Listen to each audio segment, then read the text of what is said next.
Episode 12, Short Fin Mako Encounter. The Mako shark is one shark you cannot run from.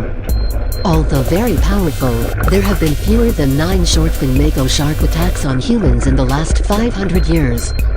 These sharks are extremely intelligent and have one of the largest brain-to-body ratio among all sharks that have been studied.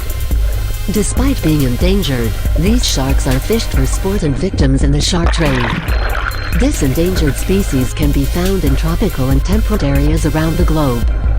They grow to over 15 feet long and live up to 30 years.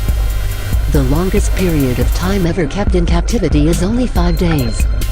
Being the fastest shark in the world, it can reach speeds of up to 60 miles per hour and jump out of the water over 9 feet high.